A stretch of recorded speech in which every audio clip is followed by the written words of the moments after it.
Hey guys, today we're going to talk about the Minelab CTX 3030 again. We're going to do another micro session video on the detect screen and what are the features and options you can turn on to make you have the most enjoyable, most productive experience using the CTX. There's a couple things you're going to want to turn on, and there's a couple things you probably won't. I'll walk through all that and more starting right now.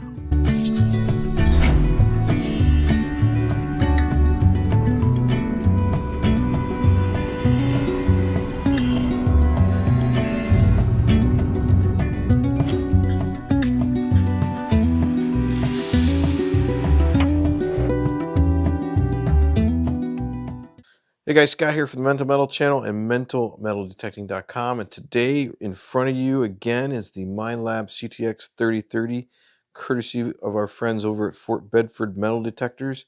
They kindly loaned me out this machine so I could check it out and do some tests and make some videos for you. And today we're going to do a micro session video on the detect screen or the display screen, however you want to call it. I'm going to show you all the things you can turn on and show you my preferences and what I like, but I'll show you how to navigate through the menu system to get to these areas where you can turn these features on.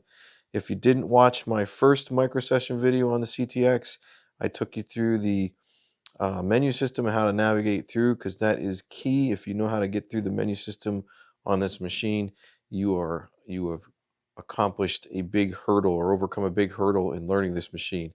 Because once you figure all that stuff out and how to navigate the menus that it has to offer, that is half the battle. So you are well on your way to learning this machine. To a lot of people, this machine looks very intimidating to use. It really isn't once you understand how to get around in the menu. So just if you haven't watched that video, I'd recommend before you're watching this one to go ahead and watch that one real quick, because we're going to go through and there's a couple areas in the menu system that you are going to turn on features for the display screen or the detect screen, and you're going to want to know how to get there. I'll walk you through them, but it might be a little bit more less confusing if you already know how to get around the menu. So without any more babbling, let's fire on the CTX 3030 and get right into it. So here in a minute, I'm going to kind of walk you through it. I should be in coin mode, which is the last search mode I was using prior to doing this video, and I am. One thing I want to point out before we go into anything is, and I'm going to use my little makeshift pointer, you're going to see the area here that's kind of grayed out. There's a spot up here. There's a whole like bottom half of this display screen is kind of grayed out. Though in coin mode, that is your pattern. Anything in the white is where the machine's going to detect or identify a good target and present it back to you in an audio and in a target ID fashion. So something to think about. If you have nails or things like that, in this mode, you shouldn't hear the nails, but they will show up on the target ID screen. I'm sorry, not the target ID, but they should show up in the gray area, letting you know that there is something there. And we'll go through some examples here. I have a whole bunch of stuff I can run through and kind of give you like what target IDs or what. So we'll run through, like, let's do, for instance, let's try using a quarter. So you should see the target ID pop up right here, 1146. Let's see what a nickel. This is a war nickel. Got a mid-tone there. That comes up as 1214. Here is an Indian head penny.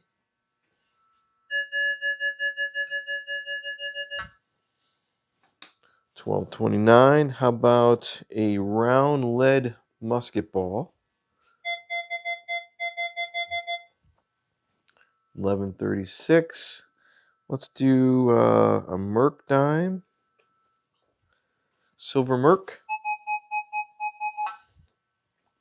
1245. And then finally, we'll take an old crusty nail, an old iron nail that I dug that was in the ground, and see what that sounds like. Oh, you notice there's no sound, but you should see a little red diamond showing up at the bottom right-hand corner.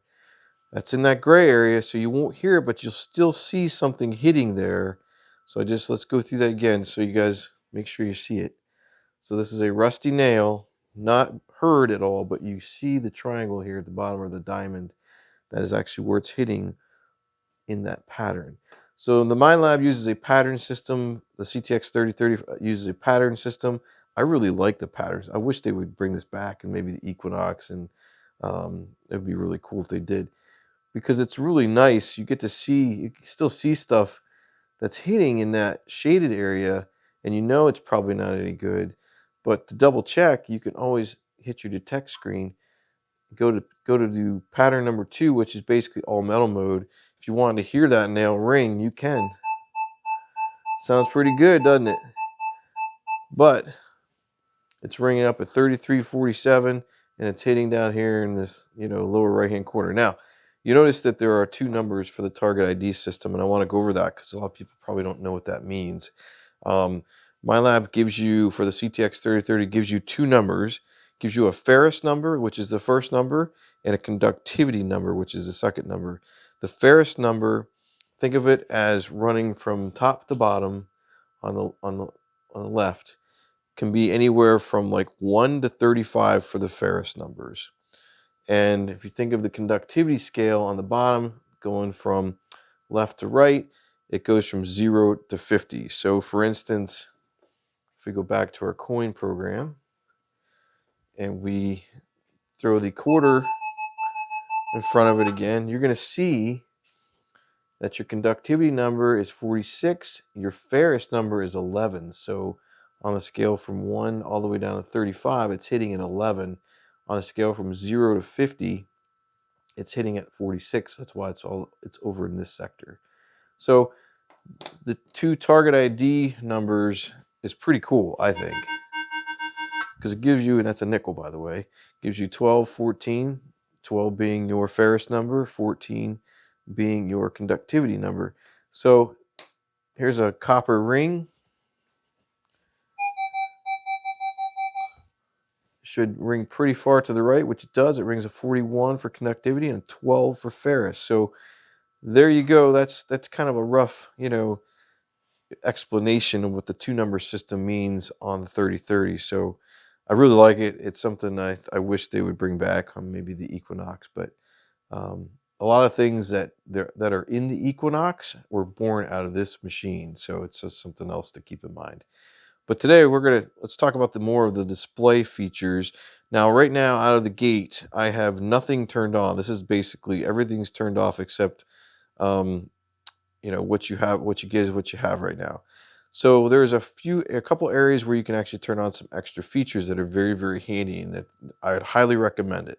So for me, and my eyes aren't as good as they used to be. Even though I can see those numbers fairly well, there's another option that you can turn on, and let's just show you how to get there. So if you wanted to get there to this detect screen option, you hold down the menu button, and you're going to get into what you're already in the modes option, but you need to go from left to right. You need to go over here to this detect screen. So you're going to scroll over, and once you're on display, you want to go down to detect screen. So scroll down, one button down, hit select by hitting the menu button again.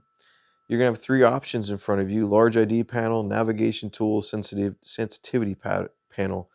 I really like using the large ID panel. Here's why. To get back out of this menu, just hit the pinpoint button a couple times to get you back to the pattern. Now, if I run my quarter back over the coil again, look what happens. You get a big target ID panel showing up and gives you the depth. I really like it that way. That's just me. It's a preference that you can turn on or turn off. It's up to you. But for me, I like it. Now, the other 2 options you have to pick from are the navigation tool.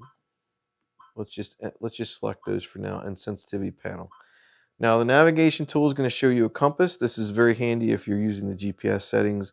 I don't have that turned on right now, so it really makes no sense for us to use it. The sensitivity panel, some people may want to see that on all the time. Me, I think it clutters the screen, but it's up to you. It's just an option that you guys can turn on if you want.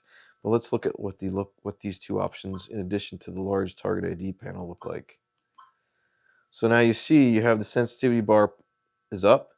It'll always be up, and you have the compass that's on. If you had a GPS syncing up the GPS, it would actually show you the direction you're walking.